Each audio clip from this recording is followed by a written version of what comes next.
榮軒你好，係，hello 啊，志豪你好。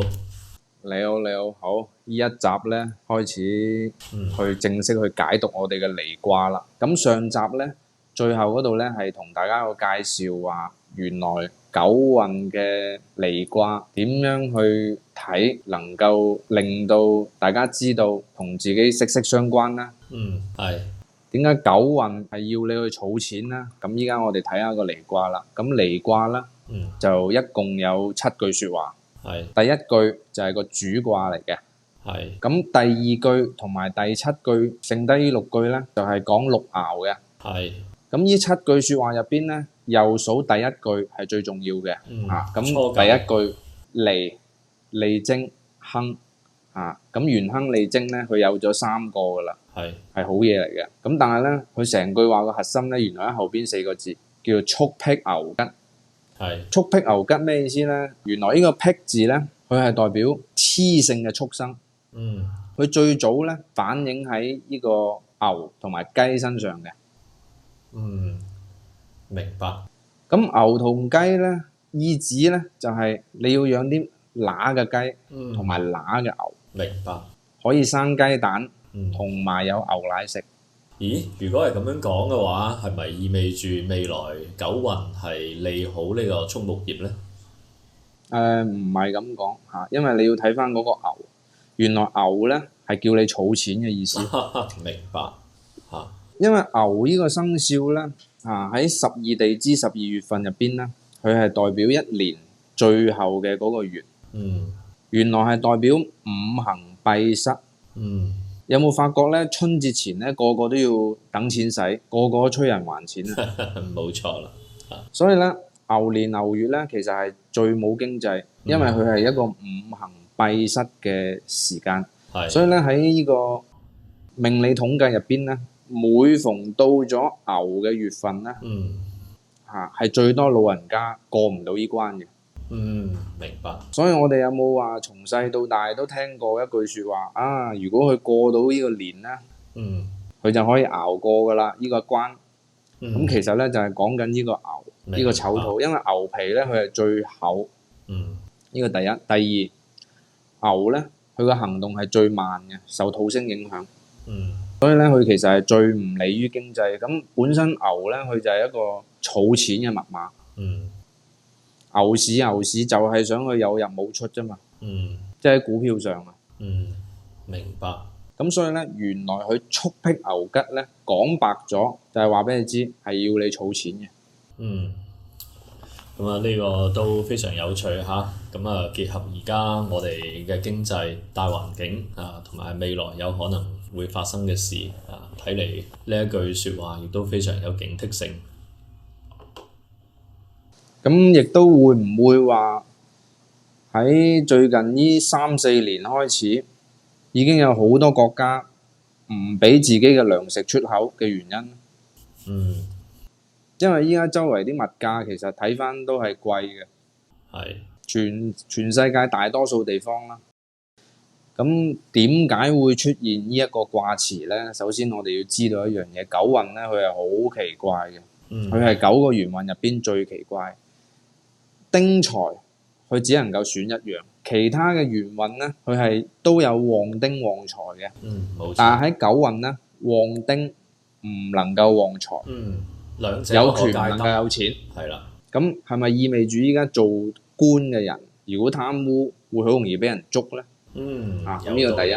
第二咧，有錢咧就冇健康冇權喎。點解會有啲咁奇怪嘅嘢咧？原來咧佢九運嗰個南北嘅朝向顛倒咗。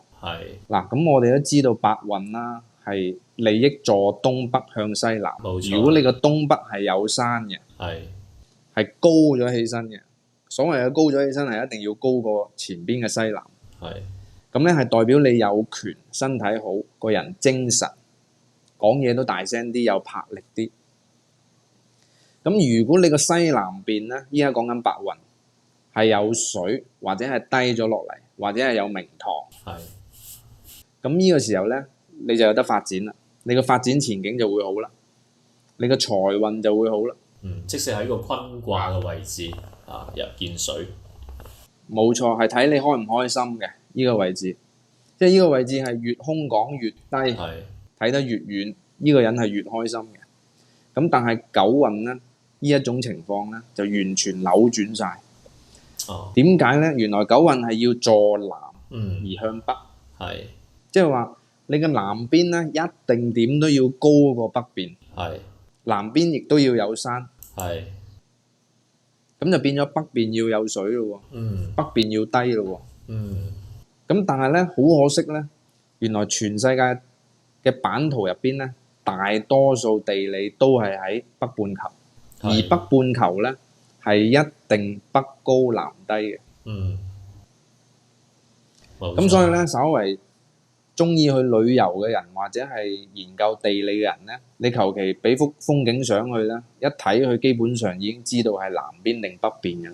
咁如果係咁講嘅話，就咁我哋中國南方嘅城市咁比較蝕底嘅咯喎，喺九運入邊。因為如果講南方，因為中國大多數都係收東南水嘅。但係咧，依個都唔係重點，重點係你嗰個形局嗰個畫圈嘅範圍咧，佢首先咧，佢係要向北先至好。同埋咧係要北邊低過南邊。咁所以呢樣嘢咧就好可惜嘅就係成個北半球咧，成個大環境咧都係北高就南低。所以當你影一幅相嘅時候咧，你基本上你一見到如果係向南嘅話，呢張相嘅視野肯定係好廣闊。因為你喺北邊望去南邊咧，永遠都係由高望落去低噶嘛。咁但係當你呢幅相係喺南邊影去北邊嘅時候，你係會發覺首先你見唔到太陽，因為太陽都係喺東南、正南同埋西南走噶嘛。第二咧就係你會見到個斜坡。明白。咁所以咧變咗咧呢一種佢違背咗所有重要嘅標定嘅一個建築朝向。例如佛教啦，我哋佛教嘅寺廟基本上我未見過幾多個，85%咁上下都係向南。冇錯。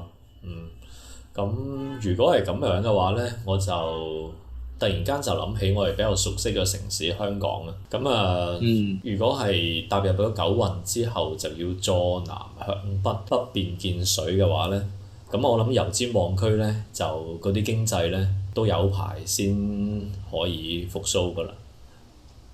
如果係按照九運咁樣嘅山星同埋水向嘅推理咧，可能香港嘅經濟唔多唔少會受到一定影響。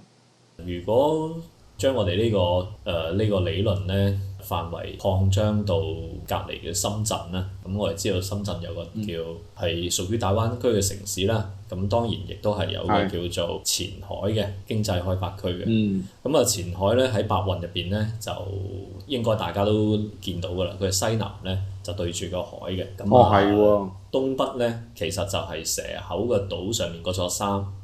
咁佢咧就個地理位置咧就係完美嘅坐東北就向西南，咁收凌晨水嘅。咁如果到咗九運咧，咁我諗呢個所謂嘅前海咧，呢個片區咧嗰個發展應該都到咗盡頭。會慢啲咯，因為全世界好多地方都係收南邊水嘅。係啦，冇錯啦。咁所以佢如果喺有政策、有條件嘅時代環境下咧，就可以睇到佢係如果修正當運水咧，佢就會個天會助3到5分力啦。冇錯，係啦。你講起呢樣嘢咧，我突然間又諗起喎，因為志豪上一集就講過，我哋嘅九運土木交匯嘅嗰個時間點咧，其實係比而家市面上流行嘅2024年嘅講法咧係更加早嘅。咁呢樣嘢我哋非常認同嘅。咁因為點解咧？我哋始終係認為咧，實踐咧係檢驗真理嘅唯一標準，都係攞翻香港為最熟悉嘅其中一個城市為例啦。唔知大家記唔記得香港嘅新嘅呢一任特首李家超，佢上任咗之後咧，就提出嘅其中一個施政方案咧，就係要所謂嘅開發香港嘅北部都會區。咁所謂嘅北部都會區咧，其實就係指元朗區同埋北區。係咁啊，元咁啊，即係深圳。係啦，元朗區嘅北邊咧，原嚟就係海嚟嘅，就對住深圳嘅蛇口。深圳係南邊睇海，元朗區咧北部都會區就係北邊睇海，咁所以咧，其實呢個先唔好講風水，按照常理嚟講係啱嘅，因為嗰條線聚人有佢嘅道理。但係反過嚟講，點會咁巧？喺2021、2022年嘅時候，新嘅特首上咗嚟，跟住新嘅經濟發展嘅綱要會朝向元朗區北區開發北邊 ，which 係北邊有水嘅地方，啱好又係喺我哋八運踏入九運嘅交運嘅呢個時段入邊。所以你話呢啲嘢係咪冥冥中天道自有決定？可能一切嘅偶然都係必然啩？冇錯啦，係，我都係認同。咁啊，所以咧九運啊真係特別奇怪嘅，因為你冇辦法㗎，佢只要係坐南向北咧，一定係蝕底啲嘅。如果唔係，使咩所有嘅重要標頂，包括一啲全球嘅一啲政府大樓，同埋我哋所有嘅寺廟啊，呢啲風水建築，全部都要坐北朝南。冇錯，係啦。因為咧原來咧傳統上咧喺玄空飛星，佢個24山入邊呢個壬子貴三山，即係北邊呢三座山。係。佢係非常之容易攞到旺丁旺財嘅卦線嘅，即係佢個比例啊，最容易獲得三元不敗。三元不敗咧，十有八九都係要喺呢三個24山入邊度做坐山，就係壬子貴。咁所以咧，依家咧佢叫做一陰一陽一天一地。如果依個位置北邊係好好嘅，咁南邊咧就肯定唔係咁好啦。咁所以咧九運咧佢就會有少少奇怪，有啲特殊，顛倒。咁同時咧，係佢顛倒咗，因為佢個高低顛倒咗，佢個成個北半球嘅一個大環境，外圍嘅局顛倒咗，所以咧原來咧成個九運咧，你知唔知嗰個卦咧由初九到第六爻啦，全部都係講緊嗰啲戰爭打仗。呢個咧就下次先至同大家去講啦。